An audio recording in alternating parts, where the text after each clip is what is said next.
Okay, everyone. Thank you for coming for another Thursday seminar today. It's my pleasure to introduce one of my favorite colleagues from the field of cultural evolution, Artjoms Šeļa, who is incidentally now employed with Czech institution. He had his PhD at the University of Tartu. Then he was a postdoc at the Jagiellonian University in Krakow. And now he has a permanent position with Institute of Czech Literature with Czech Academy of Sciences, where he studies with methods of computational linguistics and literature, basically relationship between forms and content of poetry, literature. It's interesting even to formalize and then model these things. And he will tell you more about it. So thanks for coming, and Artyom, the floor is yours. Thank you so much. Thanks, Peter, for the nice introduction. I'm really happy to be here. Thanks for the invitation. It's one of the coolest seminars rooms I've ever been. Really happy to be here. So I will be talking about stuff that we're doing, that me and my colleagues, who are some of them are here, Peter and Antonina. So if you want to chat more with them, also here, that we're doing in the Institute of Czech Literature. I am not specialist in Czech literature specifically, but we are working on more general comparative and transnational things, general approach to form and things like that. So the flagship kind of project that we do in the Institute of Czech Literature right now, helmed by Petr Blechach, is so-called PoeTree. It's a multilingual collection of poetry, historical collection. So we gather historical corpora. There are currently 11 languages, if I remember. So the number is changing. It's mostly focused on the European verse because we were specialists in European verse, but we are planning to expand it further. There's already classical poetry and classical Arabic poetry in the pipeline, and generally we are not limited by the geography of this thing at all. On this plot, you can see the distribution of the chronological distribution of different corpora, and you see it's heavily heavily distributed to the right. So in kind of 18, 19, beginning of the 20th century, we generally have problems with the representation of the later 20th and 21st century poetry because of the copyright issue. So a lot of the data stops in the beginning of 20th century, like to mid 20th century. There's like a QR code if you're interested. There's some interface you can search for words and play with some maps. But generally, the whole data set, the whole thing, if you're ever interested in downloading like 300,000 of poems, you can easily do it. Everything is open. There's like APIs and things like that. So a lot of the data, I won't return to this. A lot of the data that we're using comes from the PoeTree, and this is itself an aggregation. And this is itself an aggregation of other people's work. So not all the corpora we made ourselves or prepared ourselves. Some of them come from our colleagues who collaborated with us. Some of them come from colleagues who did the corpora a long time ago. So it's like aggregation with the idea of expansion. Of that as well. So whenever I speak about poetry to the audience that is outside the literary studies, I feel this urge to explain myself a little bit, like why would we ever think about poetry in a kind of scholarly way? Why it's interesting, because it's the form that kind of lost its audience over the 20th century. But if we go 100 or 200 years ago, it was quite different. The social position of the poetry was quite different. And specifically, I'm interested in poetry because it was in the at the center of theoretical developments, in the center of literary theory developments in the beginning of the 20th century. It was the main form that formalists, specifically Russian formalists, but also structuralism, the European structuralism later thought about for a lot. Like clear example is Jacobson here, of course, but here's, for example, why poetry was very important for formalists, because it illustrated their favorite thesis that all art is a construction, and without discussing a construction, we don't really get at the point of the art. There's something going on. Art is constructed for some purpose. It's not telling us things. It's not teaching us things. It has like explicit form and explicit structure that tries to trick us into, and then there's like different ideas why it needs to do and manipulate emotions and other things. But you see here the quote from one of the best essays on art in general, I would say. If you have one thing to read about art and you're interested in that, start with Victor Shklovsky, Art as a Device, where he explicitly says that poetry is decelerated, distorted speech. Poetic speech is a constructed speech. And also poetry illustrates their favorite thesis about how you cannot separate really form and content in art, right? So the point of art is kind of the form, and you cannot rewrite poem into some other way. It will be something different, not a poem, right? And you can immediately see this constructedness of poetry if you just look at poetic text from like far away, right? Like here on the left, you can immediately recognize that one thing is a poem and the other thing is not a poem, or like, you know, at least if you're not looking at it closely. You can see that there is some deliberateness going on the left side with the left text. For some reason, it's chunked into the lines, right? There's some kind of organization. You can say actually a lot of things just looking at this from the distance. You can say that because of the line differences, that is probably a free verse, but it's also organized in other regular pieces or like semi-regular pieces that are stanzas. So there's some separation. Something is going on there with the structure, but probably it's a free verse. So why did poetry became like this? Why it kind of holds its construction on its on its sleeve? Well, the answer for that is one of the answers for this is historical answer of where poetry generally came from. And since the poetic speech comes from the oral traditions and the folklore, it had an explicit function that currently is not maybe as foregrounded, but previously it was. So any kind of things that organize verse, and particularly we're speaking about the meter here, so the way to organize the speech prosodically, periodically. We're speaking about the meter because it's a primary thing that happened that marked poetry as poetry, and rhyme and stanzas are much later developments already in medieval times. But before that, meter had an explicit function of being like mnemonic and generative system.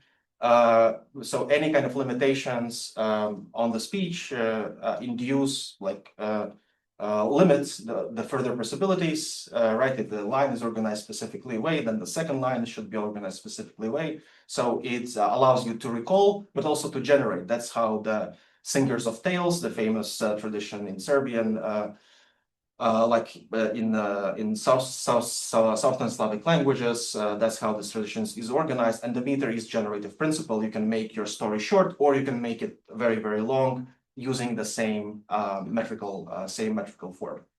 That's part of the answer. That's why we need form. And the second kind of related to that is that poetry generally was an ordinary speech for unordinary circumstances.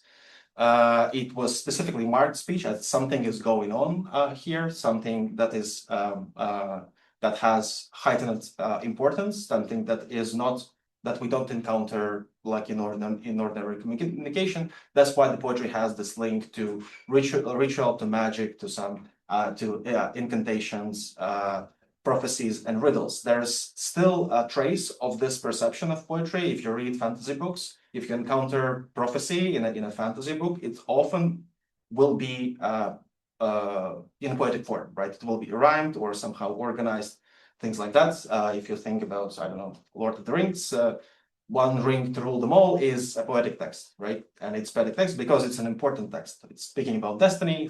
Destiny is very important, serious thing. So you need a serious language to speak about the destiny. And so all this like historical functions and features of poetry became later kind of bundled together, and in modernity started to be a marker of the poetic genre itself, right?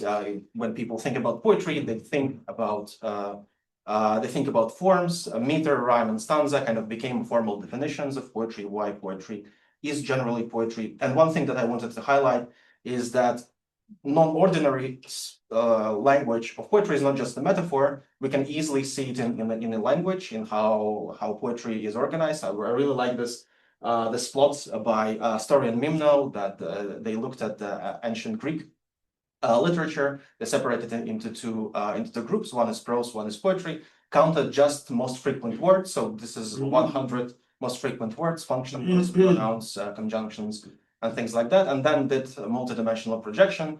And what they got is that poetry and prose, they do not mix together. They're like fly away. There is no real continuity between them because like iterative repetition, iterative principles of poetry organization, they leave mark on the language, and they really are different just by very, very simple, very simple counts.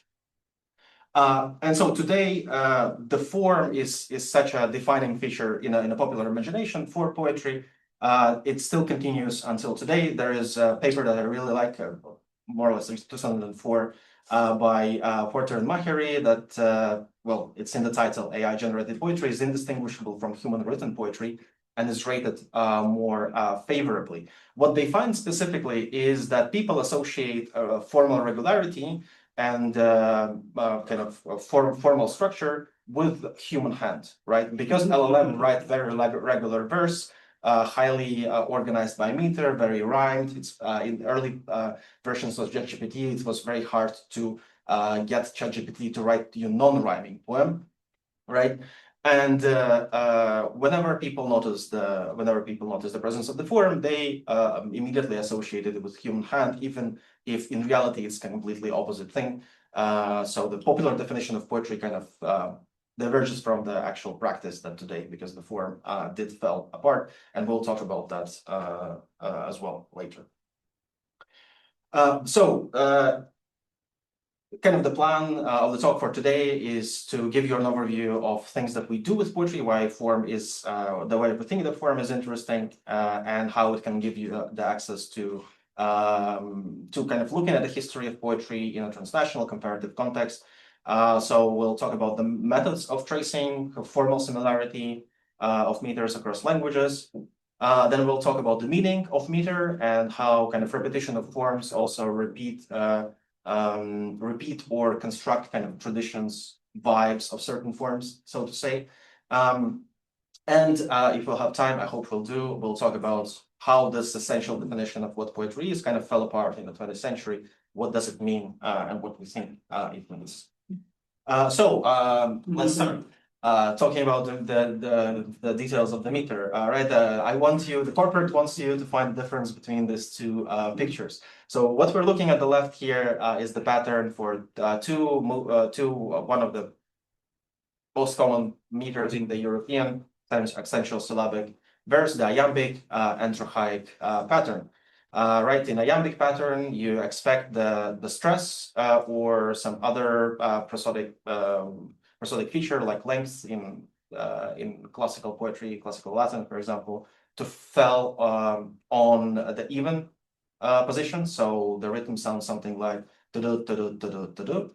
And in trochaic is the reverse. So you expect to stress to fall on the even of the odd positions. So the rhythm is sometimes it's called descending rhythm. So the rhythm is something like da da da da da da da, right? But if you look at these two patterns very in abstract way, it seems like what is the difference here, right? Like if you offset one by another syllable, one will become another, and well, basically there's really nothing interesting going on. But culturally and structurally, actually as well, these two patterns are very, very much opposed to each other. And I just want you want to read some poetry with you, just to give you a feel of why form matter and why the repetition produces very different rhythmical outlines of the text of the speech. So on the top you have classic iambic pentameter, John Donne. Don't listen to the meaning, just listen to how the words do flow. So thou hast made me, and shall thy work decay? Repair me now, for now my end doth haste. I run to death, and death meets me as fast, and all my pleasures are like yesterday. Very cheerful poem. And on the bottom, there is a trochaic poetry, right? So the second pattern, that is a reversed iambic pattern, where you expect stress to be on the odd syllables. It's The Raven by Edgar Allan Poe, also very famous. Once upon a midnight dreary, where and pondered weak and weary over many quaint and curious volume of forgotten lore. You can see we don't want to speak about what it means, but you see that there's this rhythmical organizations are very different. One poem produces very different vibes from another one. What's more is that the same pattern, but organized in lines of different lengths, will also produce different outlines of the speech, and will sound very different. So on the top, you see now what the alternating iambic 4 and 3. It's called sometimes common measure, and it comes actually from very different sources. The iambic pentameter, it comes from the oral Germanic tradition associated with the ballad, and this is one of the most famous poems by Emily Dickinson, who liked this meter very, very much. And again, it sounds very different from John Donne. Hope is the thing with feathers that perches in the soul and sings the tune without the words and never stops at all. And there's all other variation, all different variations in metrical forms. We call it traditionally by ancient Greek terms, but the variation is much larger than the classical classification that the Greeks offered us. But as an example, people like to think that English poetry in general is mostly iambic pentameter. So the one that I showed you, the John Donne one, it's kind of the main form. But also English had a lot of metrical variation, especially in 19th century Victorian era. So just to provide you an outline, the dactylic sounds again very, very different from iambic. It's a pattern that expects stressed and then 2 unstressed syllables. So the unstressed period is larger. It kind of changes also how language works in those when you repeat it long enough. So it reads like that. Woman much missed, how you called to me, saying that now you are not as you were, when you had changed from the one who was all to me, but as at first when our day was fair. So I hope I illustrated the idea that different forms produce, that they are different meaningfully, and they apply different iterative rules upon the language that lead to different consequences. And we'll talk about these consequences a little bit. So what's cool about the meters is that they do travel across the languages, especially in the closer related languages like European ones, and so they can be imported into a literary tradition without even needing a translation. But this is these 5 lines. This is the first stanza of Poe's The Raven, which I put 5 different languages, 5 different translations, not my translations, they're all translations of somebody, that put together again to illustrate that this form organizes, that this form is very similarly sounding across different languages, and that form is transmittable, which I think is very cool. So listen if you agree with me. Once upon a midnight dreary, where I pondered, weak and weary, в книге старое запомнение, уклонялся бледно в лиц, грозом странным отдавался, вдруг неясный звук раздался, фелинг лепеш зая добан халкан чоншеден. Jakiż gość powiadam sobie, w mój samotny stuka dom, only this and nothing more. And this is basically what gives the baseline for understanding and tracing the forms across the languages. Sometimes these forms do travel much easier than the text themselves, right? You don't need really a translation to import the form into the tradition. And if we abstract like the languages towards the rhythmical pattern, you will see that the structure would be the same. It will be well, in this case, it's trochaic octameter, so 8 trochaic kind of units together, but really rhythmically it's trochai 4 plus 4, the structure. There's also a middle rhyme here, dreary, weary, and stuff like that splits this line kind of in 2 mostly, but not always. But in Czech there is no possibility of real yam. Yeah, because we work with We'll talk thread about from the beginning. Yeah. We must put some damper on the beginning of the verse or something like that. And then the opposite in Polish, it is on next to the last. Yes, and I understand what you're saying, and there's definitely a way to construct a yamp both in Polish and in Czech, and actually there's a lot of yamps in Czech, and we'll see in a minute why it is. May I just ask a technical Yes. question? Could you give us, please, some examples of non-European languages which have these meters also? Non-European languages. Well, Hungarian. I mean, it's not Indo-European language. It's not that, of course, to the European, Estonian, Finnish. They did adapt these meters to their own languages, but because these meters mostly transmit through the language family, so we're speaking mostly about the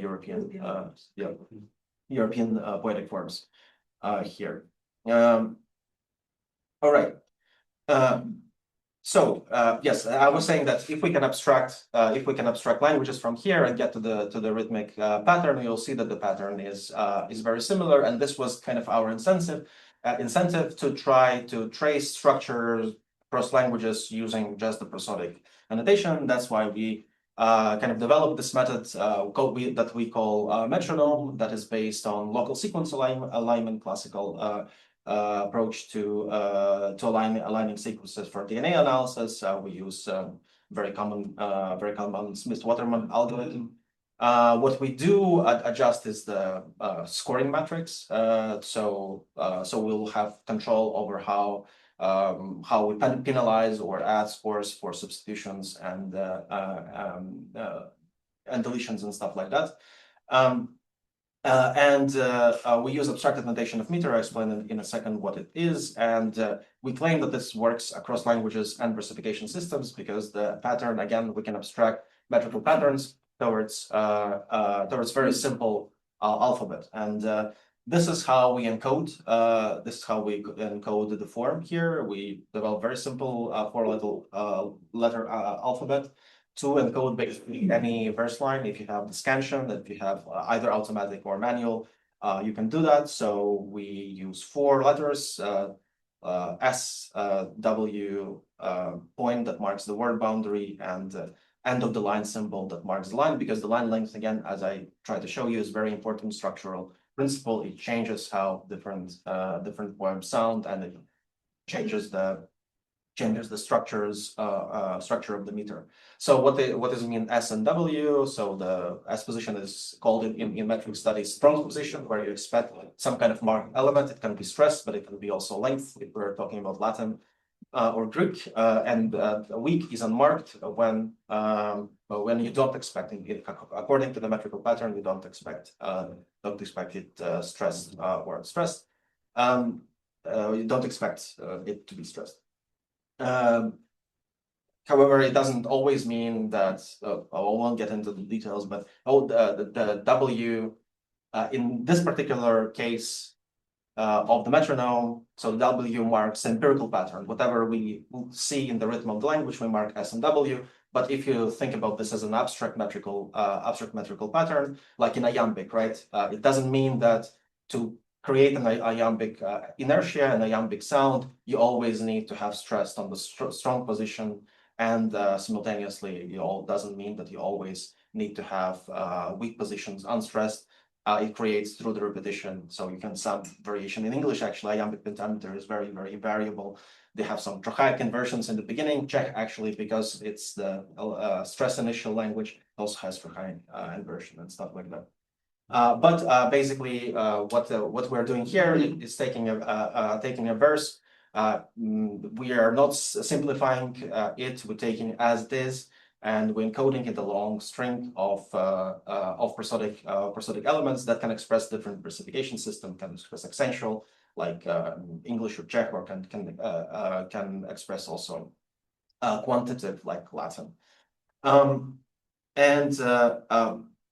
And then we align the sequences, right? So we have a squared matrix. We build a distance matrix on top using the substitution matrix. And then you have distance matrix that describe the relationship between each sequence and each sequence. And you can do stuff with, as many of you probably very well know, we can do stuff with this matrices like clustering and similarity analysis and stuff like that. And I just want to show you one example of this analysis. So this is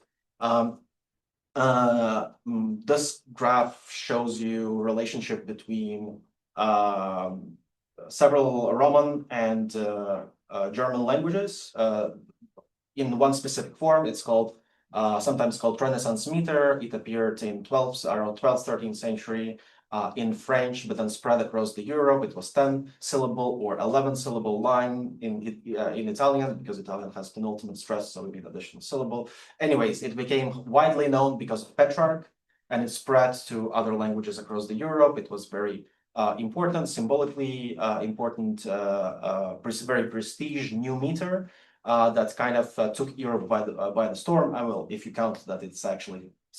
Its diffusion history was very long, over like 5 centuries. If you call 5 centuries like storm, then it was kind of a storm. But it's notable not only for the use of Petrarch in sonnets, very high prestige forms, but also that it was kind of the evolutionary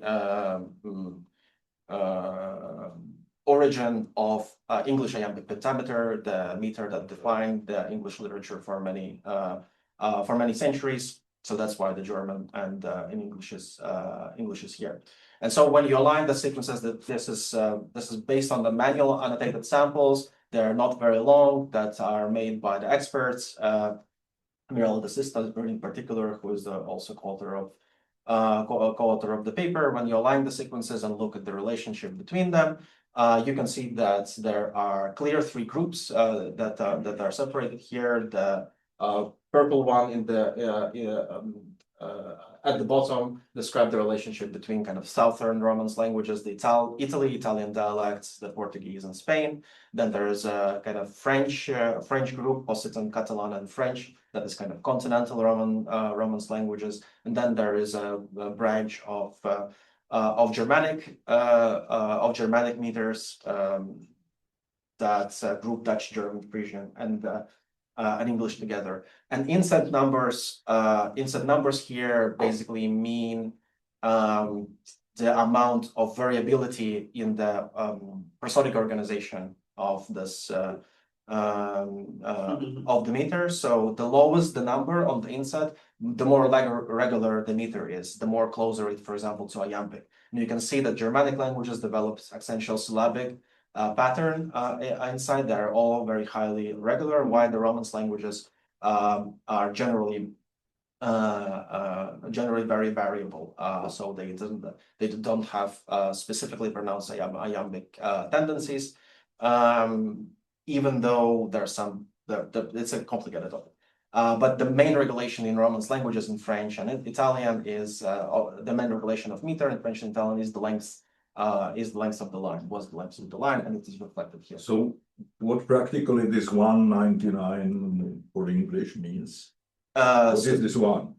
So it means, it is kind of a little bit of a artificial number, but it's an entropy-based measure of how variable are the prosodic elements. So the 0 would be complete uniformity of the rhythm, and the higher it goes, the more variation there is. So it means that the English is the most regular meter. So basically, because they are all from similar meter, most differences will be in where the word breaks are, right? Yes. Okay. And so we actually capture this the relationship between languages, because we encode also the word boundaries, and so the lengths and stuff like that will be also important. But the reason we encode the word boundaries here, is that word boundaries can be also important for structuring the meters, especially the regular word boundaries that are sometimes called caesura. Some often called caesura actually. But like if you take French meter, famous French meter, Alexandrine, dramatic meter, that is 12 syllables. It is split by the recurring, especially the classic version of it. It's split by the recurring pause, caesura in the middle, so it separates the line in two kind of half lines. And this is also what we want to capture, kind of the things that we want to capture with the word boundary. But the general picture that we get here is very much comparable to the historical analysis of the diffusion of this form. That there's like where basically three branches of it grouped by the language and also geographical kind of proximity, which is interesting again because since the forms in European languages are related, it's a little bit similar with the biological evolution in terms that when you look at the morphological similarities, you also look a little bit into the evolutionary history. So things that are closer to each other structurally are often closer to each other historically, which is neat. Okay, so what actually meters mean? So I talked when I talked about the diffusion of the Renaissance meter, I talked about that that this meter kind of was new and people wanted it, and because of the prestige of the Petrarch, people adopted this meter and adopted this meter in their own languages. That wasn't there before. So obviously things that like prestige and symbolic capital also apply to form, then people want them and people want new things. So one particular thing about the Renaissance meter is that it was new secular meter, not directly connected to church songs and stuff like that. It was used to write about love and things like that. The meter of the sonnets, right? So there was obviously different cultural value and cultural expectations associated with these forms. And that's what we want to explore in the next section. So speaking of ayams and trochis, and I want to start it kind of with a little bit of a puzzle, this talk about what meters mean, because they do mean different things. So there was, during the 19th century, there was a systematic shift that happened in Czech poetry in terms of form distribution. If you look at the proportion of trochaic versus iambic lines, what you see is that it reverses kind of the relationship in the beginning of 19th century. It is mostly, the literature is made, the poetry is made mostly on trochis, and then it reverses it, and by the end of 19th century is mostly iambics. And this is based on data on almost 2 million lines, I think. So it's a shift that happens, everywhere. It's a system-wide shift. Good poets use iambics, bad poets use iambics, forgotten poets use iambics, like iambics are everywhere. So what happened? First things to know that it is very, very likely that the shift not only happened in Czech, but it also happened across several European languages, especially the newly emerging national literatures. So the bold languages are those that we don't have data for all of these languages, so we cannot test it everywhere. But there are claims by historians and metricists that this happened. At least we have good evidence that it happened in Czech, Hungarian, Latvian, Estonian, and Finnish. There are some question marks around other languages. We have comparative data for Hungarian, which largely confirms Hungarian's its tradition. It has longer Baroque tradition as well. So we a little bit cut it here. So trochis dominates the 18th century more than the dominating 19th century, but the pattern again is very similar.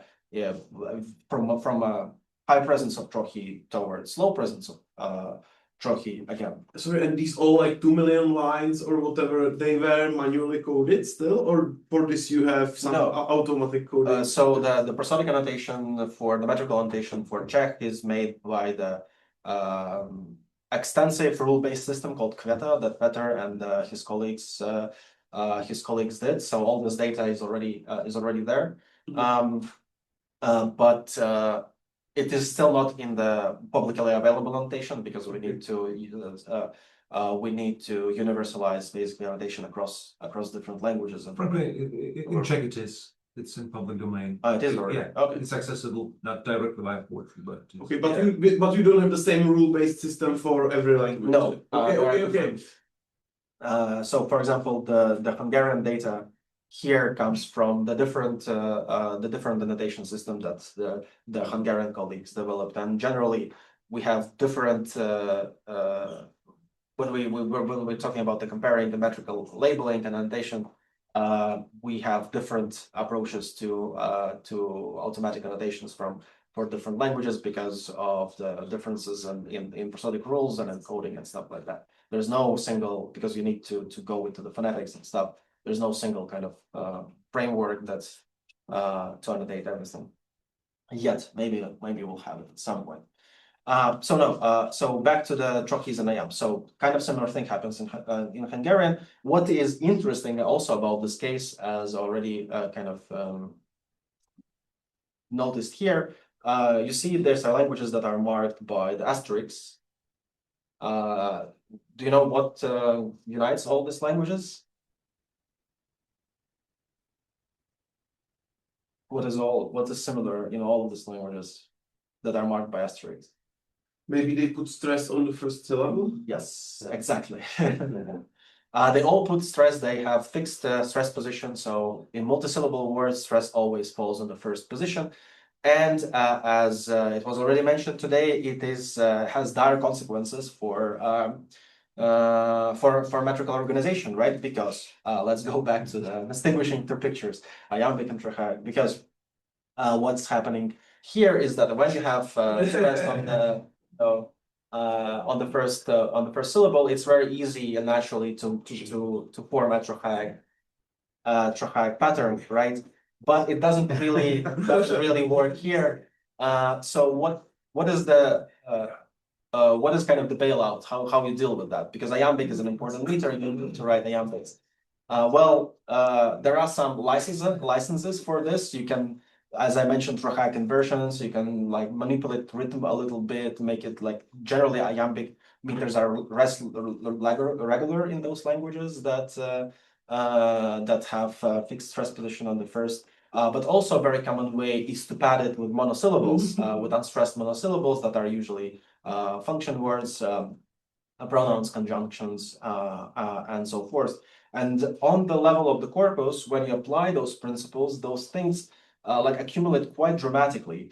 And in the end, what happens is that just by counting the proportion of monosyllables versus dissyllables, you can separate samples coming from two different meters, right? Again, their language is organized because you repeat the same principles. Iambics rely more on monosyllabic to pad the first the beginning of the line. You have this linguistic separation here. So. And this counts articles also. So in English, you have a lot of articles which are monosyllabic. Yes. In English, you generally have shorter words and monosyllables, and that's why English prosody is even more weird than English iambics is even more weird than the Czech iambics. That's true. Coming back to this question, so this shift not only marks kind of a choice between two forms, but it also marks a choice between kind of more natural form that is supported by the folklore, by the prosody of the language, towards more unnatural form that is harder to compose, that the meter is less regular and things like that. So something important is going on for all these traditions to adapt iambics. What is happening? To understand or kind of to give a preliminary answer to why iambics, we need to understand this picture, which is kind of unhinged, but is also very cool. This is the last and only attempt at reconstruction of the history of Indo-European metrical forms, right? So not the languages, but the metrical forms, as it is done in the historical linguistics. It's a 1996 book by Mikhail Gasparov, who was one of the leading metricists in Russian and kind of formal approach to metrics. Nothing before that was ever done. Nothing after was ever done, because the level of the synthesis needed for this, I don't think it will be any other attempt will be done in the near future as well. But was it already in 90s made by computational processes, or no? This is how This is a synthesis of the whole book. So this kind of one picture is synthesized a lot of historical research into how forms are related. So it is historical. Computation in brain. Yes. Yeah, Did counted. they did come in so by hand or It is based on the formal approach, to diversification that was quantitative before it was computational. That's why we also do what we do, because we're also kind of inheritors of this tradition of using formal approaches to poetry. But now we're living in a little bit different times. But the important thing to understand from this wild picture and wild history, kind of summary of the history of the relationship between meters, is that basically there are several important sources of metrical variation that we can simplify to four main ones. Right, there's the classical meters that have unprecedented prestige for European literatures because how Renaissance and post-Renaissance literatures was oriented towards the classics. There are folk oral sources of metrical variation. There's two big groups: Slavic folk meters and Germanic or Celtic oral traditions. And then there's meters that emerged in post-classical era, in medieval times, and further into the modernity in Renaissance. Meters that are associated with modern times, with the church forms, and generally having more literary vibes. And to answer simply the question about why iambics versus trochaics, well, the simple answer for that, it would be that trochaic meters come from the orange ones, especially the Slavic one over there, from the orange, so they are connected with the oral traditions, and the iambic ones emerged, as we've seen from this Renaissance example, they emerged from the modern development of literary history, and so much connected with the idea of literary modernity. So one thing is modern, another is related to the folklore.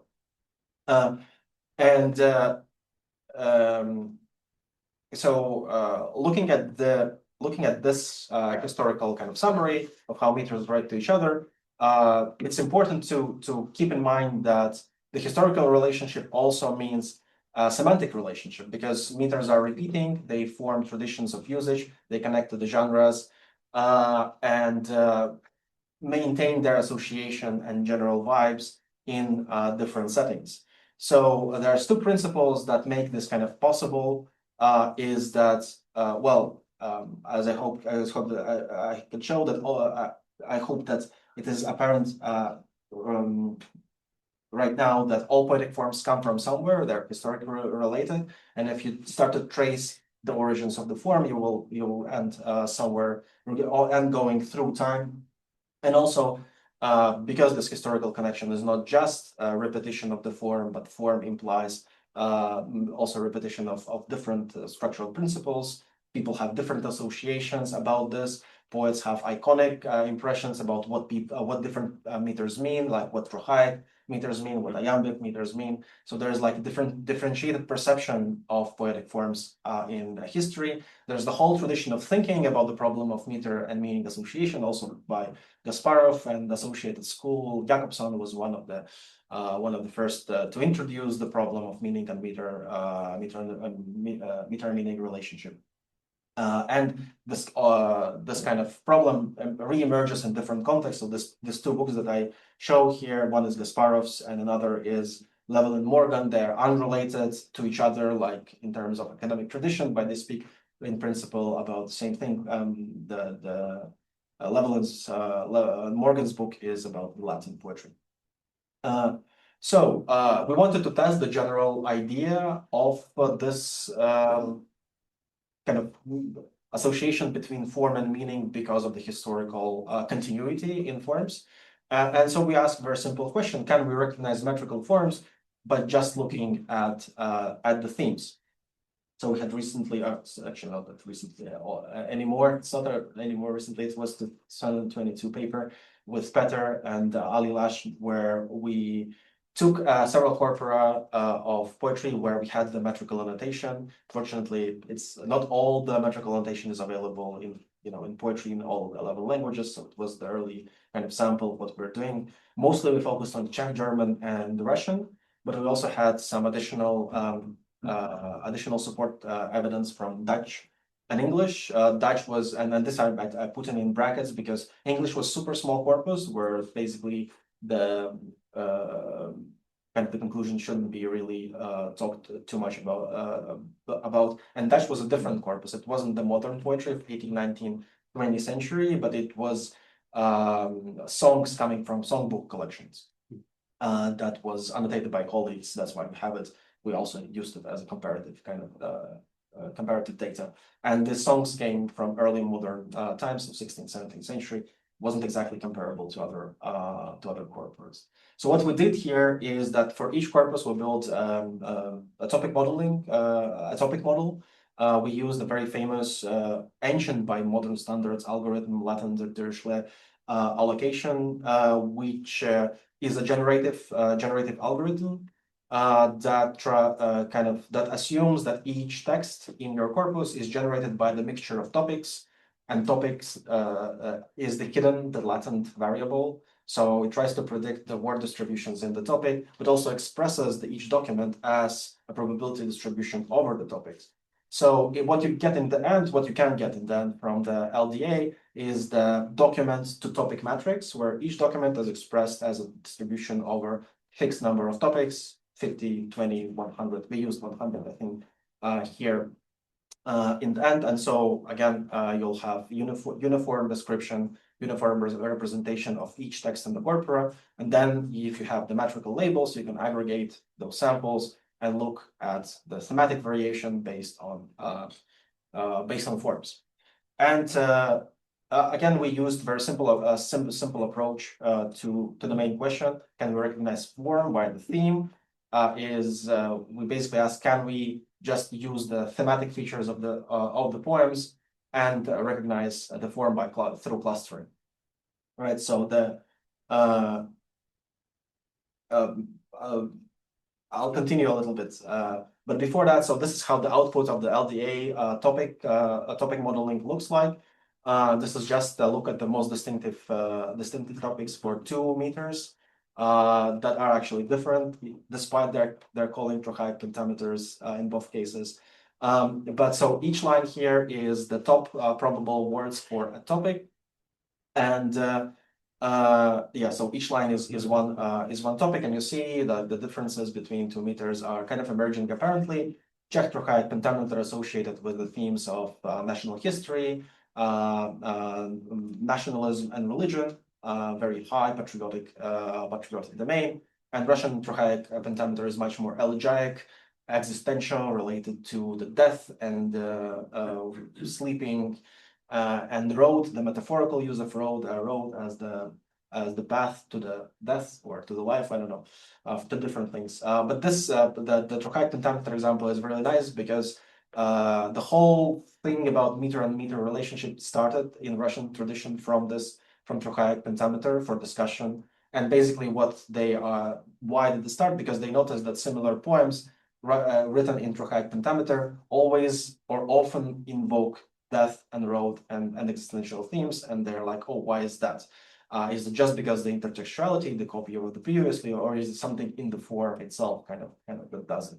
But it was good to have this confirmation.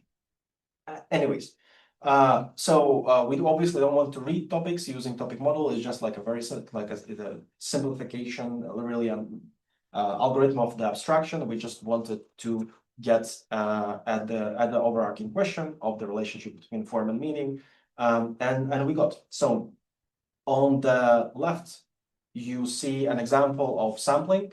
So each point is a sample of 100 poems, something like that. 100 poems, it's independent sample in specific meter. So the colors means different forms here. And they are arranged by the principal component analysis by two principal components here. Again, this is clustering based or like grouping based only on thematic information of the poems. So if there is no relationship between theme and form, the colors will be, you would expect they will be mixed. And so the PC1 and PC2, they are based on topics. Yes. And Using but document topic metrics. Yeah. cool. And the color is based on the meter. Okay. Exactly. Yeah. So The color there is is based- very strong correspondence, basically. Yeah. I mean, obviously, this is not by poem correspondence, and this is not Mm. deterministic thing. So we Okay. group the poems based on. That's what you said, that Yeah. each point is 100 poems. It's a sample. Yeah. Okay. It's a sample. But this is kind of a kind of a linear relationship. The more you include, so the relationship between form and meaning is also non-random at very low small samples. But it just becomes more clear if you increase the sample size, because again, the relationship is historical. It's not deterministic. It's not. It doesn't mean that there's always that the meters are completely walled off against different themes or for different genres. But historically, they have different usage in the tradition. That's what we show. And so on the right, you see different distributions of the adjusted rand index, just a measure of the clustering efficiency. With the top is 1, and if the clustering is completely random, it will be the values will be around 0. So you see the RE distributions are quite high, above 60 in most cases, and this is the Czech is circled.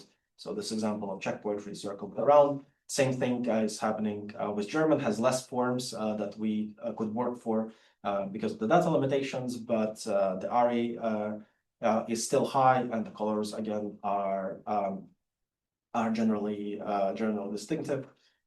Yes, and so the box plot marks the distribution of the RE. So we do a lot of sampling here, and we like bootstrap basically the clustering values and report the distribution of the clustering here. This is Russian. Again, we didn't have much forms here, at least for this analysis. And there's some interference between closely related forms between iambic, tetrameter, and hexameter. But generally, again, the samples are distinctive. My favorite example is Dutch, which also highlights a little bit about the workings of meter and meaning kind of relationship. Because remember that the Dutch corpus comes from the songbooks, from the tradition that is very much oriented towards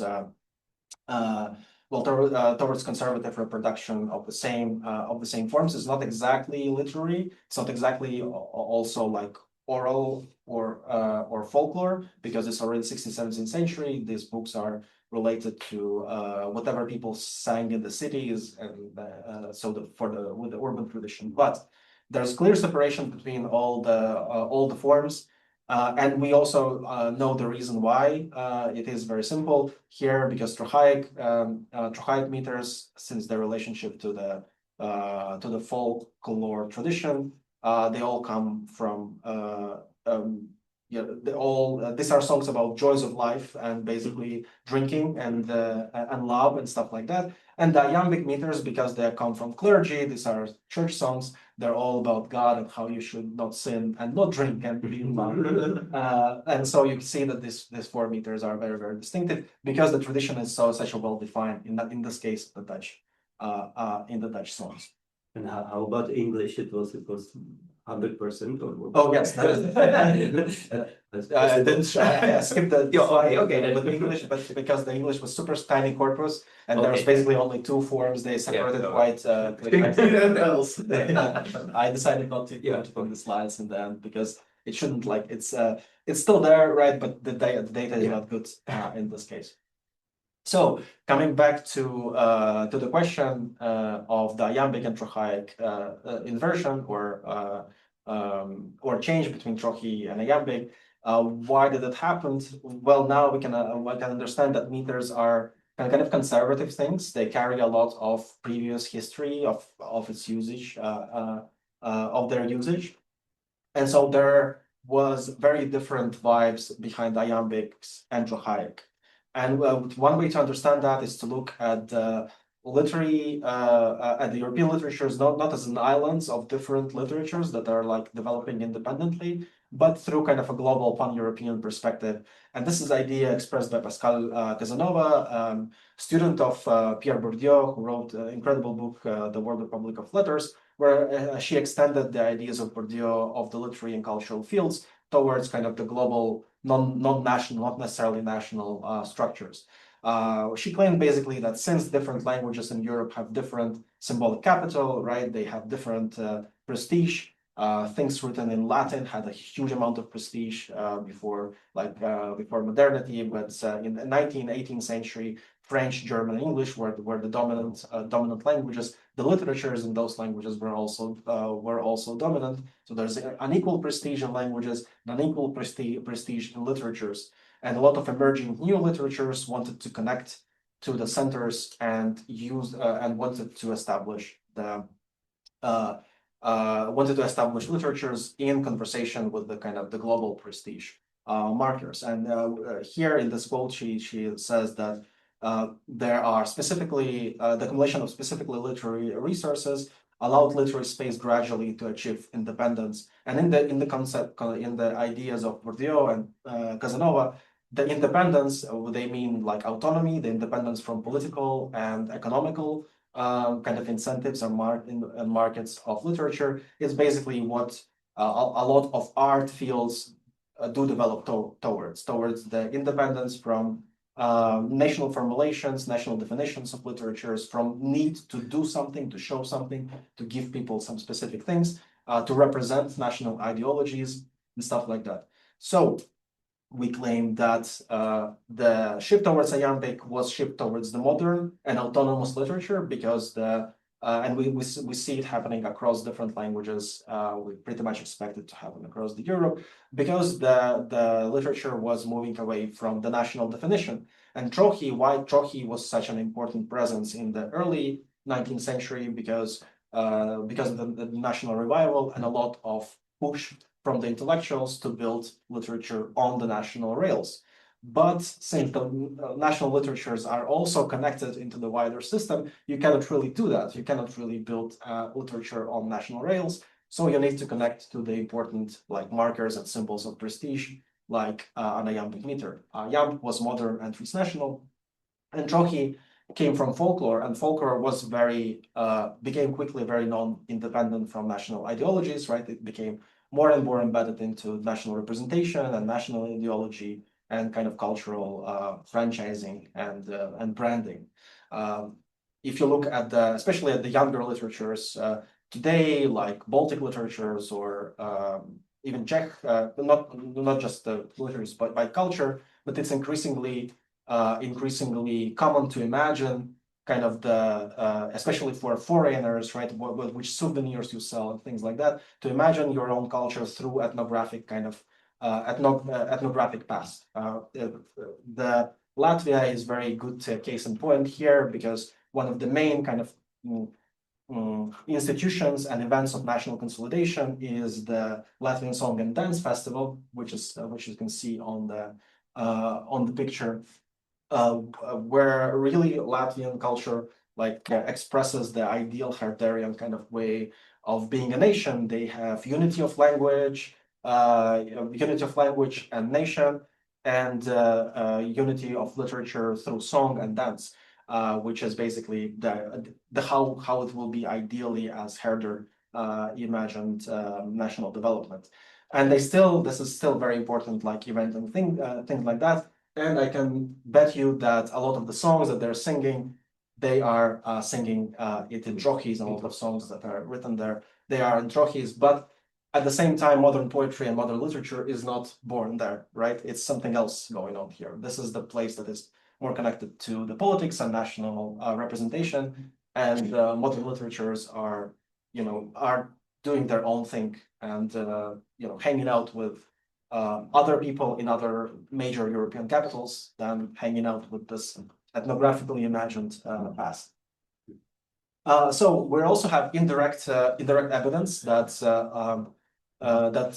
iambic meters were kind of forms oriented towards more literary autonomy. For example, a lot of metapoetic themes we trace. If we look at the topics the topics of iambic meters, we will notice again and again across different traditions that the metapoetic themes of writing, reflection about writing, things that make kind of the traditions independent, that make the literature in a way independent, they are expressed in iambic meters and not in Frachaic, right? You don't sing a song about how you, have insomnia and write your poems during the insomnia in the nighttime.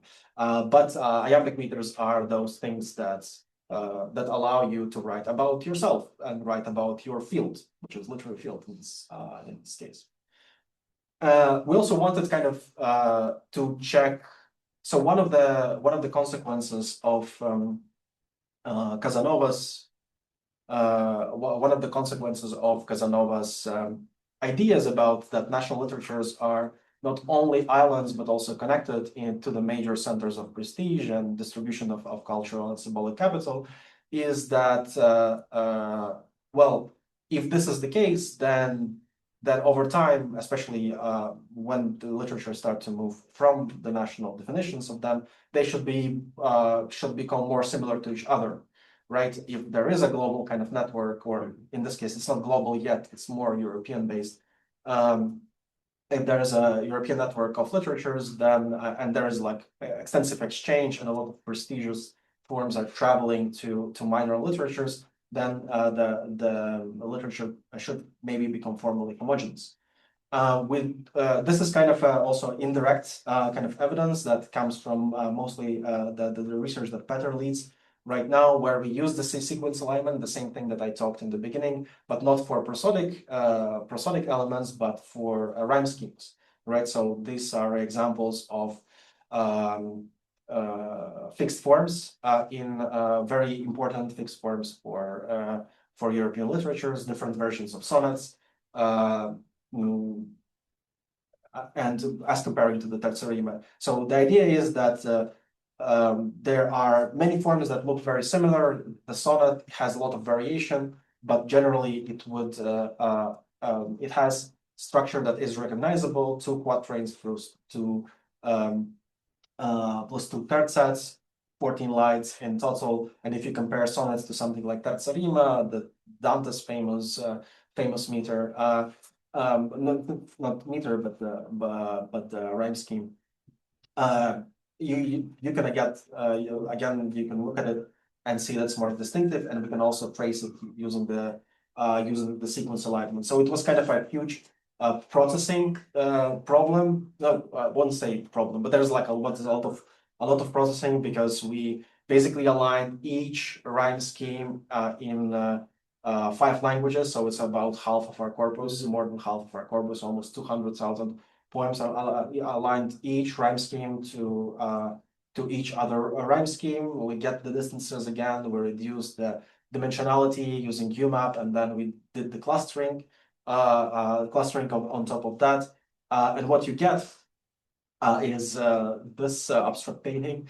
But this is basically the space of the form. So it's the multilingual space defined by formal differences between the rhyme scheme. So it's not based on meters right now. It's based on a rhyme scheme, and rhyme scheme is also very important in definition of the form, and they are also correlated with meters quite importantly. So, for example, in English, you cannot do sonnet in trochis. You can do it in Czech, but not in English, right? English is like sonnet is an important, very important thing. That is, the main meter for sonnet is iambic pentameter and nothing else. Otherwise, you will be exiled from England to somewhere else. Yes. So in UMAP, you can start from the distance matrix, or yes. Oh, yeah. Yes, you can. You can use the custom distance matrix in UMAP as you see fit. So now we have the space that is defined by form, and this kind of was a pilot study of what we can do with that. We also have like a multilingual embedding, so we also embed all this thing together, so we can both have formal space and semantic space, and then we'll look at the clusters there, all kinds of cool stuff. But the thing that I wanted to highlight is that now after clustering, right, we can basically say that each tradition, we can represent each tradition as a distribution over forms, and then we can compare the frequencies, right, the kind of the proportion of how the forms are used across different traditions in the different time slices. And this is not formally tested. It's kind of a quick naive approach based just on the cosine, what's the cosine there? Cosine similarity. But basically, if you subset here on the bottom, you see there's like pentagrams. If you subset it by like 25-year step and then measure the cosine similarity, the thickness of the line is expressing how similar are two traditions. Oh, okay. Right. Yeah. And the darker, the more similar. And you see that, well, except in the beginning of the 19th century, there's kind of instability. The links are unstable until they reach the end of the 19th century, where. But maybe there was one like period of a lot of exchange or something, and then they kind of like decomposed again, and then they decomposed again. It might be the case because the early 19th century is the important period when the German was super influential for all of those traditional romanticism, things like that. So it might be the case, but it would need like more formal testing. But I think it's kind of an indirect evidence towards, but not evidence, but at least indirectly supports what we are thinking happening here. So if I understand correctly, I still have like 5 to 10 minutes. You have a lot of minutes. We have until 12. Okay. So it's up to you how much time you really want to, put on the open discussion. Yeah. So Cool. Yes. So I will. We really like your slides so far. Thank you. Yeah. So I spent like 1 hour talking about how forms are important and how they're essential for definition of poetry and things like that. And it was super important for many centuries. And because there was a continuity in history between forms, we can also trace different like semantic traditions, genre traditions using forms. So the question is like, where everything went, right? Why everything disappeared? Because I don't know how many of you read poetry as a hobby, of course. You're also published poets. Yes. So It's obvious. but was it the only hand? Oh, yeah, 2 hands. Well, that's me too as well. So I don't know how much do you know about the modern poetry, but general process that happened, especially in the highbrow, high literary, I don't want to say highbrow, but high literary circles, the poems that get awarded, poems that get written about by critics, get reviewed in the centers of consecration, of institutional, source of the institutional capital.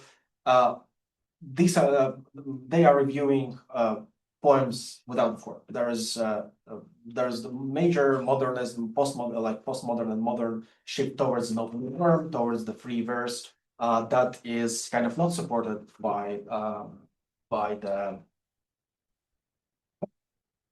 really essential things that did define poetry just 100 years ago. Now it's very different.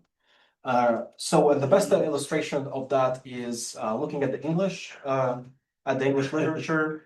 We use 3 kind of measures to trace the regularity, right? The metrical and the formal regularity of poetry. This timeline is over 300 years, and the vertical line marks the beginning of the 20th century, basically, when there was a very important, very high prestige push against the forms by people like Eliot and specifically Ezra Pound. That kind of redefined what poetry really is. It was a very modernistic thing that see all these things that defined poetry before, like form, repetition, metronome, mechanistic reproduction of meter. They are not important for poetry remaining in poetry. So these 3 measures. Yes. Sorry, but this applies for the poetry we read, but definitely not for the poetry we sing and. That's the point. Yes. Yeah, absolutely. Yes. But since you are interrupted already, you can call this the free fall to free form. But that's good. But just I wanted to explain quickly the measures that we use here. So there's like 3 dimensions. One is the rhythmical regularity, is very similar to maybe I can use it. Yeah, use the blackboard. Cool. So it's an entropy-based measure that puts kind of the regularity as a one continuous measure. It works quite well in many different contexts, but it's super simplistic. So if you say, like, so one is say stressed syllable and zero is not stressed syllable. So you have like a trochaic line, right? A perfect trochaic line, it will be something like that. And what we look here is look at we count what types of interstressed intervals are there, right? So this is only one type. There's only one type of the interval. And if you deal something with less regulated with some natural prosodic speech patterns, you might get something like, I don't know, something like that. And then there's one, and then there's zero again. So we count it here. See, there's zero interval because there's two stresses, then there's interval of two unstressed syllables, and then the interval of one unstressed syllable, and we just measure the entropy. Just measure the entropy of the distribution of length. Of the distributions of length, right? And this is this very simple measure that gives us the idea: the higher the entropy, the less regularity there is. Completely perfect trochaic tetrameter would be like zero. Zero entropy will have only one. Inverse entropy. So it's one. Yes. So it's one divided by the entropy. I think this. Yes, and this is also normalized. I think. Okay. It's normalized entropy, even if there's like not necessarily that. Yeah, but so this is rhythmical regularity. Line length regularity is basically the same thing. It's also entropy based measure, but instead of doing the prosody, we just count how many syllables are in the line, and then entropy over the line length distribution. And the presence of end rhyme is again simple proportion of how many rhyming lines are there. Peter has the algorithm that uses like unsupervised or in an unsupervised way to determine rhymes in a corpus, and it all works very well for end rhymes, and it depends on the training corpus, but usually it detects the end rhymes. So it doesn't necessarily mean that the rhyme completely disappeared, but at least the end rhyme that was super important for defining the meters, for defining the form, for defining the rhyme schemes, right?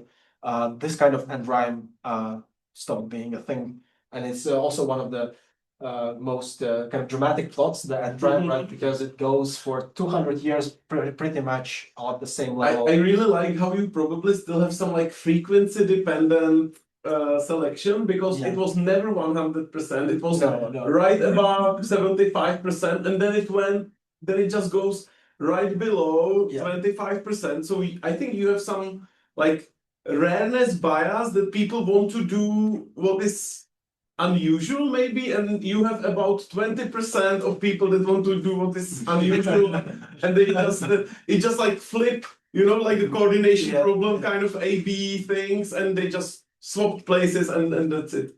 But it's important that they are together, so you can see the end rhyme together with other measures of regularity. But they are not so straightforward, right? But you can have something similar, but what is super interesting is that you have still this fluctuation above 50%, because this kind of like coordinating versus discoordinating, conformists and unconformists, around 50%, no one knows what to do. Yes. So you would expect fluctuations here, but not here and not here. So this is fantastic. Yeah, one thing also, it's based on the years of birth of the authors, because we don't really have the good historical data on when exactly the poem was written. No, but this is even better because you have all that Lembert's paper that is like generational overturn is more responsible for. Don't measure it explicitly, but it's pretty much what we expect happening here. And so the usual story of why this happens is as I mentioned, that it's like a modernist kind of shift away from the large audiences. It's a modernist shift that redefines what poetry is, and this definition kind of locks down poetry in a state, of perpetual avant-garde. It's always modernism in poetry, right? If you look at if you think about the history of art, the history of painting, after Malevich, not everything became like a black square, right? There's still representational art. A lot of it we still use oil paintings and stuff like that. But in poetry, it's really a ship that doesn't recover, and I don't think will recover in like high prestige circles. but this is of course related to your question. Like I'm talking only about very specific portion of the poetry, and actually we're all engaging one way or another, all probably each day with the poetry in certain sense through the song lyrics. Right, the song lyrics is the popular form of poetry today. It actually took the rhyme. We actually have the comparison here. It actually took the devices that poetry did abandon, like rhyme. If you look what rap and hip hop did with the rhyme scheme, is just majestic, right? They just run away with it. They made all kinds of things in terms of structure, how rhyme was implemented, how it can be like chained together and echo each other through the several times through line and across kind of the text period. So it's really kind of what happened is kind of poetry, the high prestige poetry, the green line stopped being pushed away from the popular definition of itself.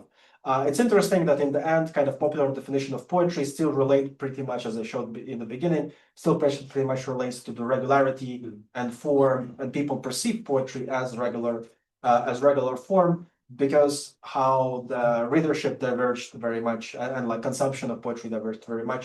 Poetry exists in small circles and supported by small audiences, and this also kind of invites other interpretations of what happened with modern art and generally avant-garde art. I really like the idea by it's a very elegant explanation by Daniel Dennett, who uses the metaphor of self-domestication for this kind of things, like similar with the dogs, right? Dogs didn't, there wasn't a directed approach to domesticating dogs. Dogs just stayed near humans and lost their aggressive traits because they didn't really need them anymore to survive. Similar happened to poetry, their aggressive traits.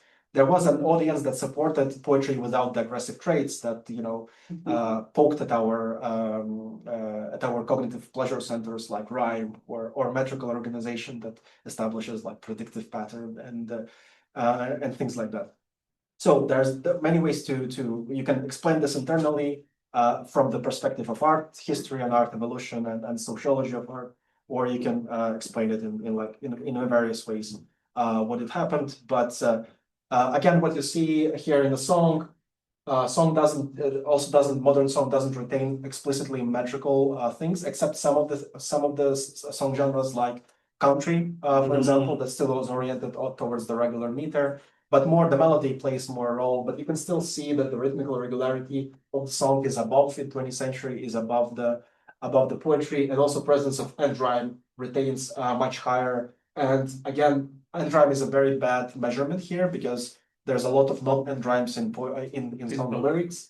So you would expect this to be. I'm surprised by the decline of line length regularity. I would say that I would expect this to be high in songs because they are rhythmical on the musical level, so the lines that you use should be similarly long.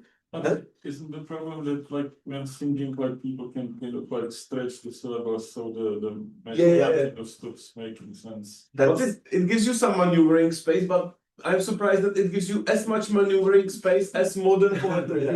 Yes. That's interesting, actually. Yes, but the melody really doesn't. The dominance of the melody does mean that you don't need to have isosyllabicity anymore, and also the data come from Genius.com, which is a platform of social annotation of lyrics. So people can encode the line or the period in whatever thing they want.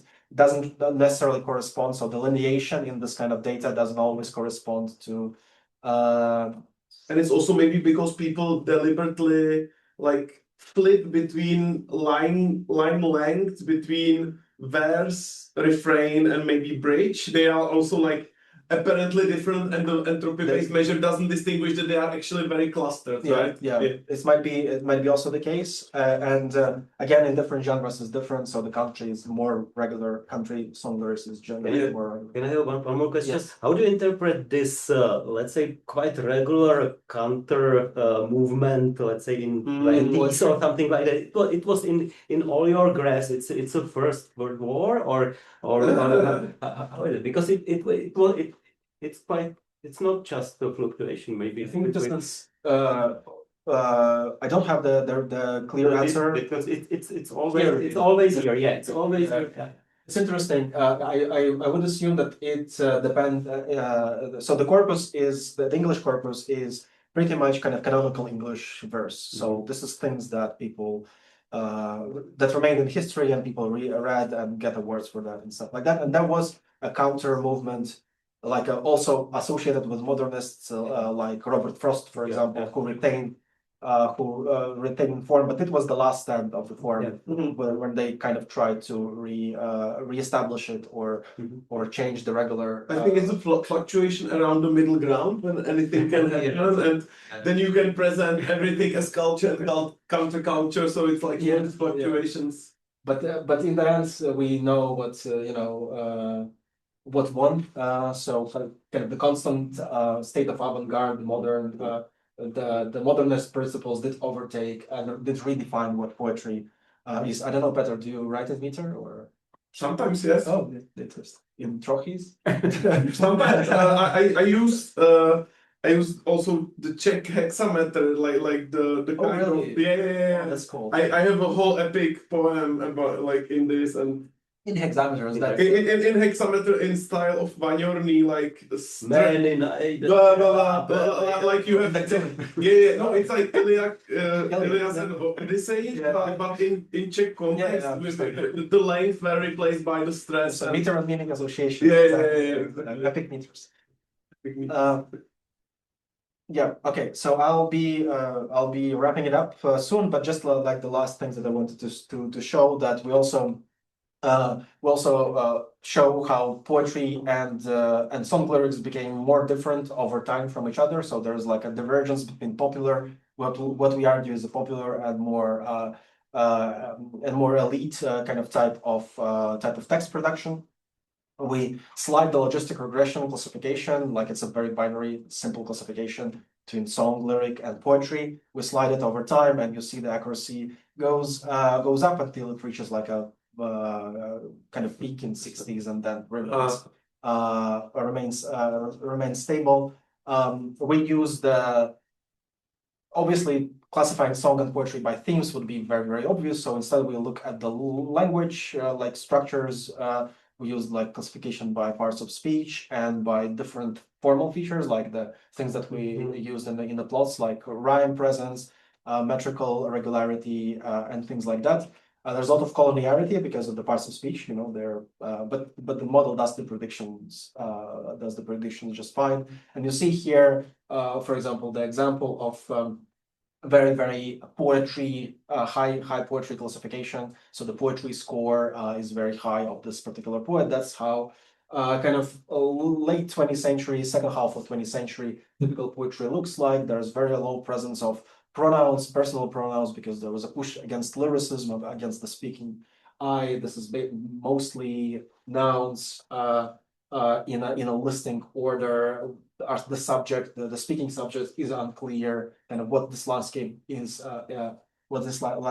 means is unclear, and so on. Was that a poem on the right? It was very nice. It is a poem. Yeah. This is the poem that classifier thinks is very, very poem. Okay. Right. So the score is close to 0. Yeah. Burnt water. But this is the whole almost the sequence. I didn't filter it. It's not like filtered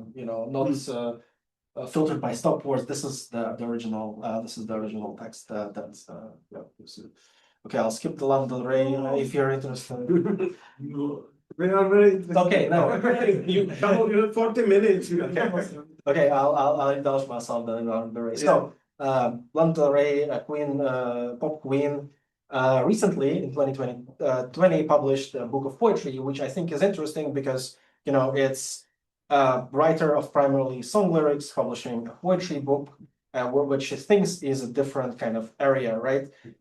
She doesn't think that the poetry and song lyrics are really the same. She said that I just sat down to write some words without music, which is funny, she said, and I also found it funny. So I wanted to look at whether there are differences between her song lyrics and the poetry, and there is. This is a simple like keyword analysis. that lists What is the first one? We don't see it. baby. No, you. It's just you, yeah. Yeah, it says contraction you. Okay, like you. Okay. Yeah, like a message I know. style. You are. Message style shortened form of you.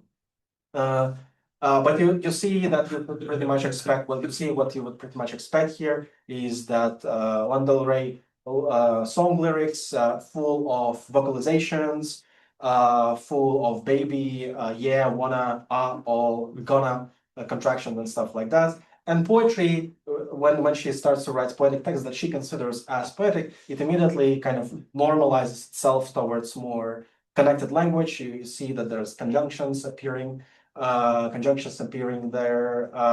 There's more analytical type of writing. It's also non-regular verse, non-rhymed verse primarily. So she engages with literary sensibilities instead of the popular lyric sensibilities. But still, people call Lana Del Rey poet for her songs, not really for her lyrics. And if you predict the texts of Lana Del Rey songs and poetry, and like look at the distribution, there's actually her song lyrics. They quite go into the direction of poetic texts as well, and sometimes her poetry also a little bit looks like a song. If you look at the text at the text at the edges of these distributions of the predictions, you'll see that, for example, in one of the lyrics is just basically she talks. This text, it's not a singing text, it's like a prosaic recitation that is scored highly as poetry. And here you have a lot of pronouns that make it sound like me and you and I, which is not necessarily very characteristic for modern poetry. That kind of evades a little bit of speaking from I. So this is still classification based on all poems and all songs, not just on her songs and her poems. No. Okay. She is actually the model didn't see Lana Del Rey. So Perfect. Yeah. That was a question. To a model, yes. And that's what. Okay. Why there is this you once written like U and once written like you? And that's why this poem is why U is so high, because why it's written here is different. Well, it's because I think she wants to invoke the messaging in the first line, and then it's kind of a reflection. I thought that the first line is about the letter U. I like you so much. It makes me nervous when you don't call like two pieces of information about herself. Yeah. Like, yeah. So, because why there would be but, right? Like otherwise there would be therefore. I like you so much, therefore it makes me nervous when you don't call. Those are two different.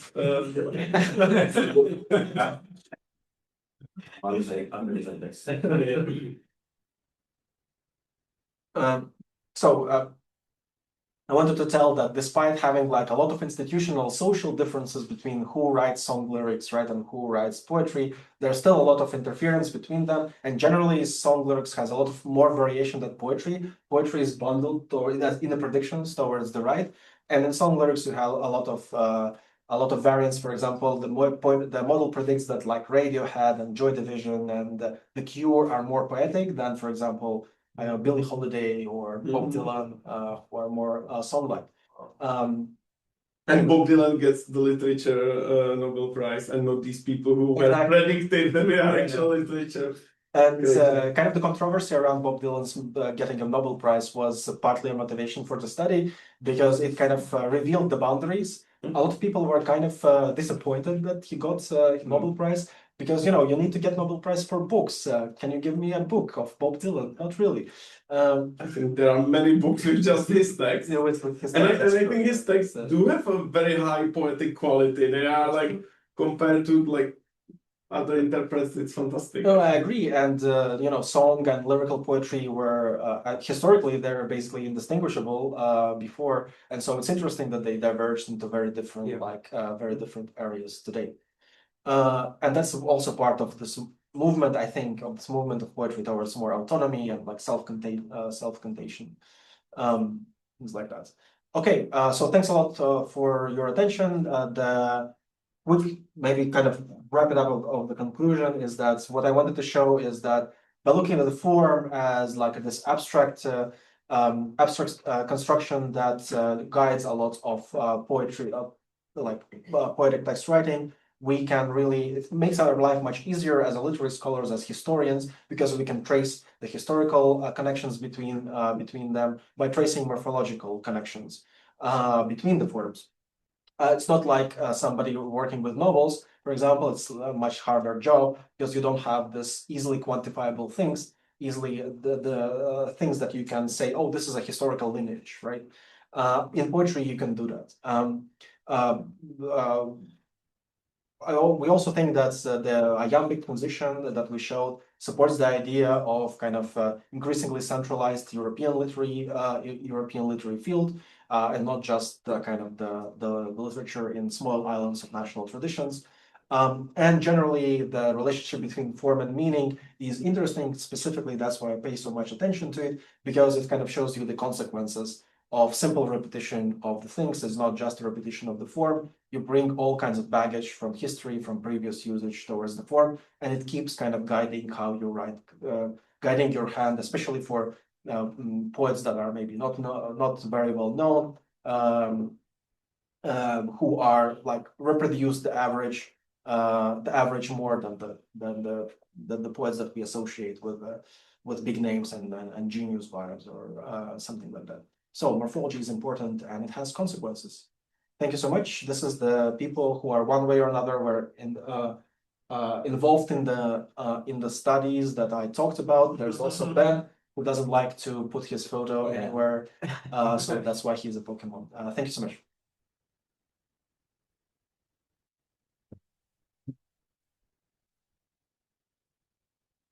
Okay, questions, Michal?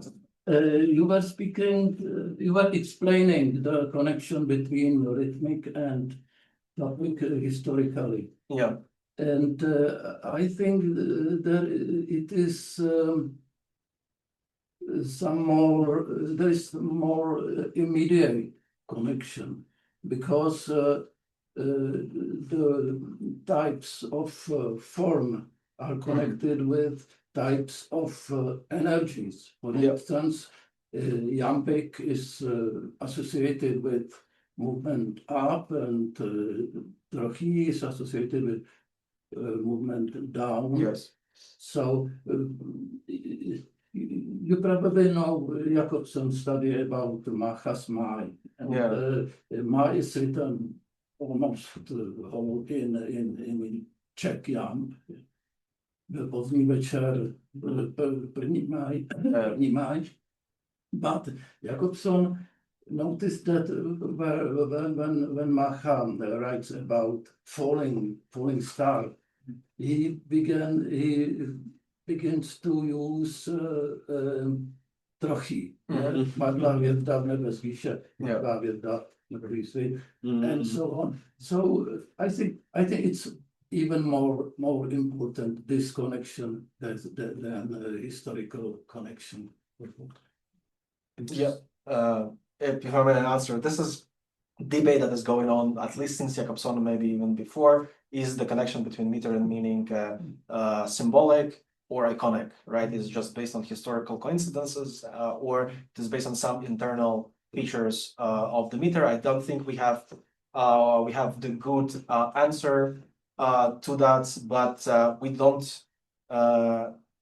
One thing that we don't notice is here, for example. We don't see a lot of overlap. If this would be an iconic association shared across many cultures in closely related languages, we would see very similar semantics across similar forms. But it's not what we, for example, what we see here at the level of abstraction. Obviously, different poets have always different ideas about what meter mean and their own approach to the invoking different rhythms in different contexts.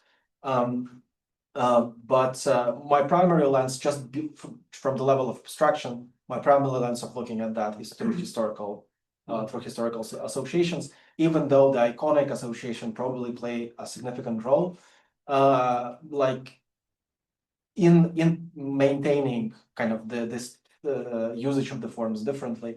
Like one of the clear examples would be short and long lines. We see across different languages that short lines associated with a song and some light matter, and the long lines associated with the important epic traditions. Is it just because the history of usage of these meters, or just generally the period of speech is longer and it kind of arrives you to a different semantics? I don't know, but probably it's a mixture of two.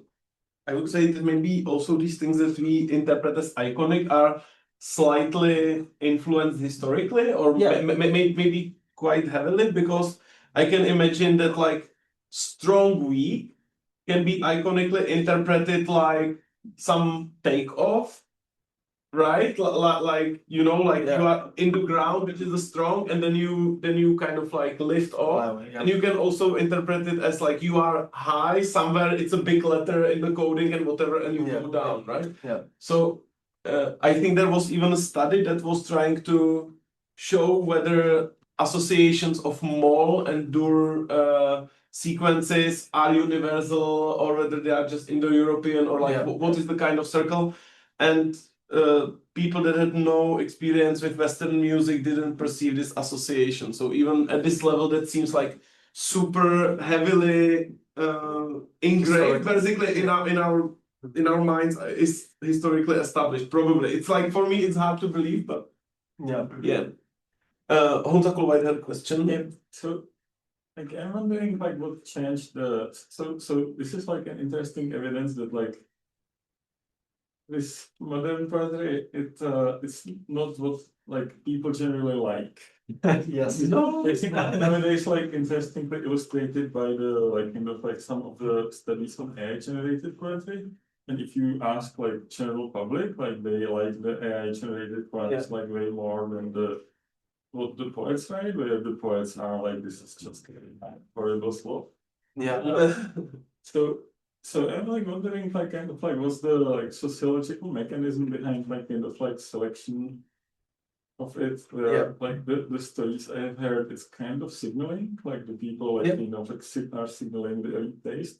And like some of the stories about like what types of structures spread, it seems like it was like all the time like kind of driven by what's kind of like high status.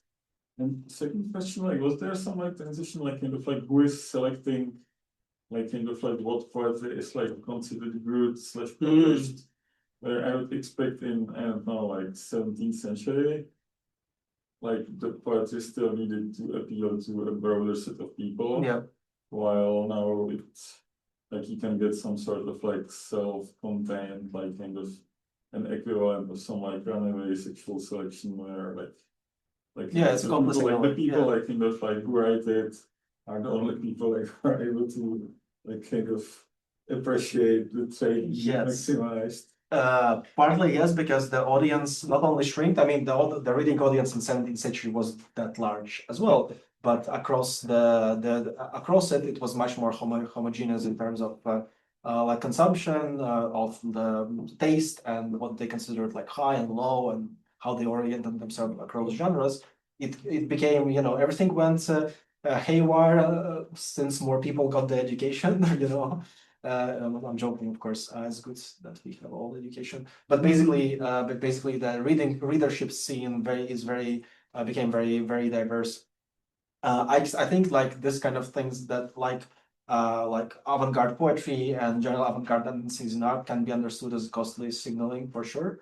And poetry did become also embedded in more academic circles. So a lot of the poets who get awards today, they're also teaching at the universities, and so kind of the entry level to kind of complexity that you need to maintain is shared by basically academic audiences. I think the hunch is kind of like incomplete, because I think like writing poetry that really rhymes and everybody likes it is also difficult, right? So it can be also interpreted as costly signaling. So like you can say that the first part would be like market-dominated poetry, and the other would be like critical or critics-dominated poetry. But I think there is one more aspect, and that precisely because with the development of transmission technologies, radio, television, and stuff like that, basically the same niche is suddenly occupied, like this popular niche is occupied by other media, right? So basically before the poetry needs to appeal to everyone, because like really everyone, lowbrow people, highbrow people, whatever, they spend evenings with it. But at the other part, it's like basically the market is dominated by radio, television, songs, you have all these media, and suddenly that outcompetes these kinds of like poetry for everyone. So the only poetry that remains is poetry for avant-garde, for people that try to signal the elite status, and that's why they reject the mass media. So I think like that's the majority of the change, basically. But I think by signaling, I didn't meant like costly signaling. I meant like the signaling like paradigm that like the elites like want to signal they are like. Like membership signaling. Like membership signaling. Definitely. It's like need to distinguish their taste from the like taste of like if anyone can like it, like you can't. Like, you can't like it, exactly. You can't like signal like that like you are like educated and insider and insider. But like if you like something which like the general public like will dislike or not appreciate or hate, then like this is like better. It's hard to answer this question because I think it's also hard to set up kind of a test for them. There's can be a lot of different factors for why this is happening, but Peter talked about media, and I think it's an important thing here because poetry until like 18th, 19th century, poetry was the kind of the art of word, right? The novel was considered like very basic and not refined enough. You could have everything in poetic speech. You could have recipes, theoretical treatises, right? The uncle of Darwin, was it uncle? Granduncle was Erasmus Darwin. Erasmus Darwin wrote his treatise in iambics, right? It was a long book of poetry. You can have like gardening designs, guides, written in poetry, and then those things were chipped away. So poetry also was embedded in the classical poetics as a narrative thing. So it was dominated dramatic genres. Look at Shakespeare genres. It's written in blank iambic pentameter. There was all kinds of things that was dominated by poetic speech because it was kind of heightened an ordinary speech, and then prose started to eat from it, and then song also started to eat from it. And so poetry kind of was trapped in like how we should define ourselves to remain the group, to have kind of the entry criteria into that group. So if we are not narrative, if we are not song, what we are, and that's how we end up here with a very small very small audience, because it kind of moved away from the things that defined it. I think like in general, this has very much in common with the development of like secondary aesthetics, and it is very weird process where suddenly like all people can really like and can emotionally perceive the attachment towards something that was perceived to be avant-garde or weird or whatever. And I think a lot of this modernistic poetry has this appeal. But even better example is like a blue cheese. When you have a culture where they are not used to, maybe they will tolerate cheese, but they will hate blue cheese. It makes no sense, right? But you can kind of replace the primary aesthetics very easily with that, like everybody loves blue cheese or whatever, like in France, and it's an exception to like this taste that was originally something avant-garde, right? So you can flip this, and I think it is basically like this sequentiality of what is perceived as primary and secondary aesthetics that's relevant, because when you speak like you speak normally, you have prose, and that's like the baseline. So we could consider this like you don't signal anything, you just transmit information. And then you deconstruct text by repetition, stuff like that. Right. And suddenly this becomes very intuitive. It becomes the blue cheese, like 90% of people like this. Yeah. And suddenly against this background, you define like a new frontier that should be provocative, and you completely reject metrum and regularity. And I think that's the perpetual avant-garde is in that to provoke, you can just put rhythmicality and regularity where people don't expect it, and you put irregularity where people would expect it, and then that's where you never get also to 100%, right? Like, Right. Yes, Mr. Engel? I have a more general question about methodology. So you are basically using statistical analysis, right? Now we have this new technology, large language models, and they are also based on statistical analysis. Now there are, as you know, projects of writing poetry by generative AI. The question for me is, what does it mean, this new situation, this new technology, both for theory and practice? We already see there are some new interesting works. For example, there is a new book by NYU professor Lee Bedawai, Language Machines, which I think would be very interesting to relate to your research. And so my question is whether in your work have you think about those questions? Thanks. Yeah, a little bit. I think about LLMs mostly as like, tool for annotation, because when it comes to the analysis, and especially like analysis of prosodic features, they are generally not very good. Because this also reveals one of the interesting aspects of LLMs, because they are all based on the statistical regularities in a written text, right? They reconstruct language from the regularities in a text without the representation of prosody, and so spoken language. It's interesting that we can reconstruct a lot of knowledge and and things like that just from the written text. But since it doesn't have prosody, it doesn't apply really to poetic analysis that much. It struggles with rhyme detection. It struggles with prosodic analysis. It can transform it to the IPA, but not more than that. And second, I'm interested in LLMs also as a kind of a twisted mirror of the culture that they are based in. So you mentioned poetry generation. There's all kinds of things going on with that. There's a whole subfield in natural language processing, NLP, that do poetry generation and do write about it. And there is also kind of part of the humanities who try to understand why LLM write poetry in the way they write poetry, which is again very disconnected from the actual practice of like poets who receive awards from poets that come after this line. And partly because aesthetics of LLMs are driven and defined by people who don't read also poetry, and it's based on the popular imagination of what poetry is. There was one cool paper recent by Ryan Heuser. Let me check if I can find it. Sorry again. So the line on the slide is the beginning of poetic awards. No, the line is just beginning. Okay. That's what I thought. Okay. 20th century.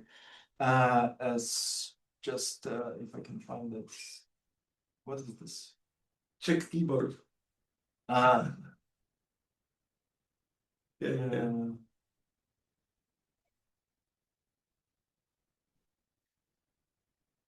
No. Yeah, formal stuckness of a verse, for example. This is the paper where he shows that LLMs generate much regular poetry much regular than it actually appeared historically. So this regularity doesn't really just come from data, it also comes from the preference, and specifically from the reinforced learning, where people make decisions about, is this good poem, do I like this or not? And it drives the regularity of these poems higher and higher and higher, to the extent that is not based on historical patterns in the data, but is based on this twisted popular imagination of poetry is past, basically. And it's like new kind of generative aesthetics that we are living now with because the aesthetic output of these models are dictated by people who are not, not the Poetic artists. critics, they're just Not the artists, but sweatshop workers, basically. yeah, exactly. And this is, sorry. There was in pre-computer world, there was this study of frequency of the words in the different authors. So in Březina, there was something like 80%, or I do not remember exactly, but very high number of words were used in all his poetry only once. Yeah. So a lot of diversity. So it would be very difficult, I believe, for AI to create poetry like that. Yeah. No, that's like very easy to create something which. No, this is actually very easy. Yeah. Because it's easily definable. It's like any easily definable quantity is like easy to generate. Like kind of like LLMs have trouble with like standard like LLM generation has trouble with poetry for like two distinct reasons. It's not only it like perceives the text in like written text, but it doesn't perceive letters. It perceives tokens. Yes.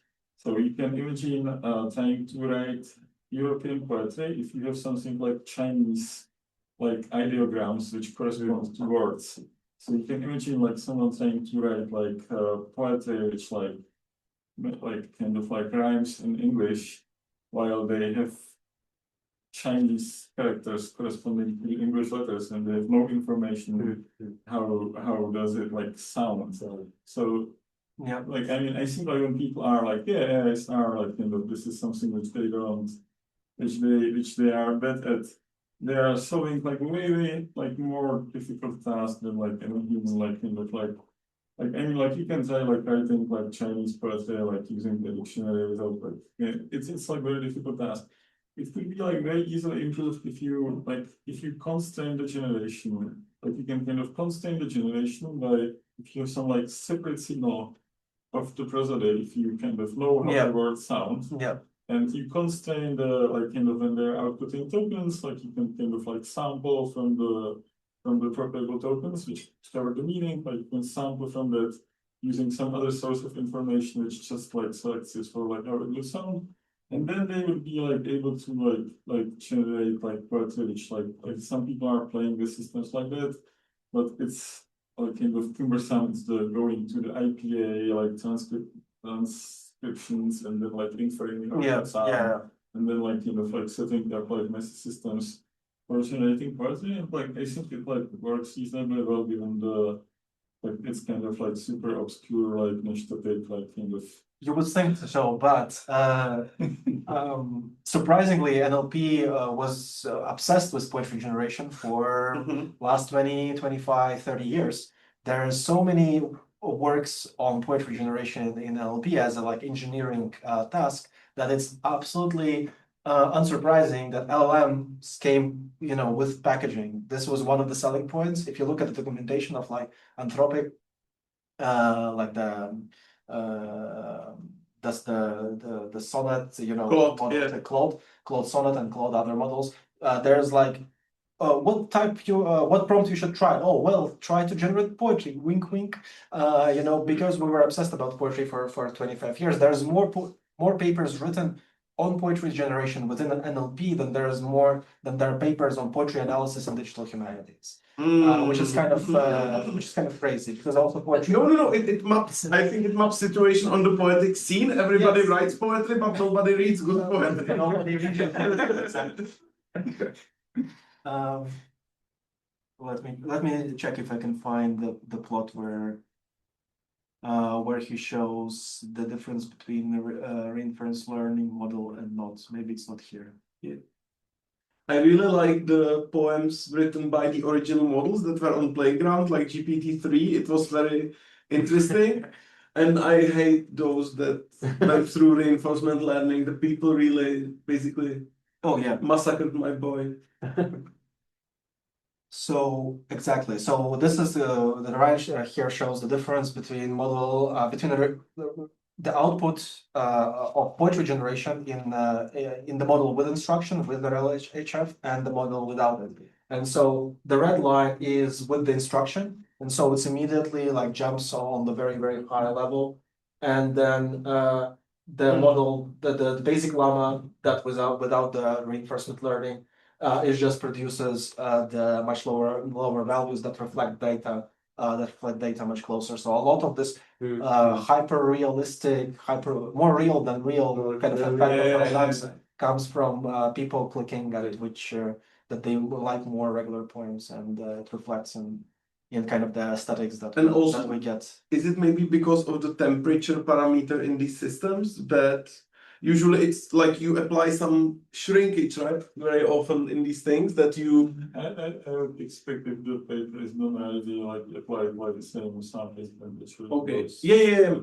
Yeah, and I think that's the different temperatures in the models, but it didn't really make difference for poetry because it's so kind of beated. So it's really the reinforcement learning. Yeah. Okay. One last question, if there's one. Yes. I'd like to ask you about. I'm not sure if I understood it because I come from a very different field. But did you say that the increase in prevalence of iambic meter comparing to the trochee was also caused by iambic allowing the people to talk about themselves? Like you said something that trochee comes more from folklore, like exactly. culture, so more from let's say like collectivist sort of tradition, and if we take like poetry as an expression of like some culture, as like some cultural object, an expression of what's happening in a society, also like reflection of it, and also maybe a subject of it too, until some extent. Is this transformation also reflection of some process going from more like collectivist to more like individualist society? Or that's interesting. No, partly you can interpret it in that what is really important here, and what I try to talk about is that sorry, where's the yes it's more about how the poets and literary field imagines itself. It started from like representational perspective. We need to revive literature. We need to revive the language. We need to build our literature based on kind of intrinsic forms that are intrinsic for our language or for our culture, which is commonly associated, especially in Slavic literatures, with trochee. Right, and the iambic form at the same time was this international form that kind of was associated with modernity and cool stuff. Trochee is a song, and iambic is cool, high prestige stuff. A lot of French poetry was translated as iambic. A lot of kind of classic Renaissance, the Petrarch was translated as iambic. So it's more about like balancing what is prestigious and what is. But this is what is prestigious and what is not. It's not happening in a vacuum, like how the poetry community imagine themselves and when do they want to stand. It's what's happening in a society and what's happening in a specific fields within society. It's interdependent. Yeah, no, of right? course. So can this interpretation be like potentially valid? Yes, potentially, I would say yes. Is the thing that's also the trochee was the idea of literature based on trochee is also constructed by a small amount of people, by the elites that kind of try to hold the reins of the cultures in their head. So yes, that this is a construction, I would say more. It's not a reflection necessarily of society, but maybe a construction of a culture that is based on folklore and more collective and historical voice. And iambic, yes, it's like I want to write how sad I am in the morning, right? Or I'm sorry, in the morning you are happy. In the morning I'm happy, and in the evening the insomnia is really bad, and that's why the best poems come from, right? From the insomnia. So yeah, partly society allowed this form to be legitimate because what's transforming into more individualist, also like hedonist, blah blah, sort of, the value landscape change, and that's why this started to be legitimate. Yeah. As a like high cultural. Yeah, I think we can negotiate this effect somehow, maybe middle, because also like 19th century, the way we interpret or imagine poetry today is based on the lyrical form, like on the form that speaks directly from the subject, and we have this association between poetic speech and the poet themselves, which was not there before Romanticism, right? So it was like it is really a romantic construction, and the lyrical poetry become kind of the main genre or main form of poetry really in the 19th century, and before that it was completely different. Actually, there was no lyrical poetry in the classic poetics by Aristotle or Plato. There was no. They were speaking about narrative and mimesis, like the imitation, what poetry imitates, and they only spoke about drama and narrative. Yeah. Okay, awesome. We hear the bells. We go for lunch. Join us if you want. Thank you for fantastic talk and for nice discussion.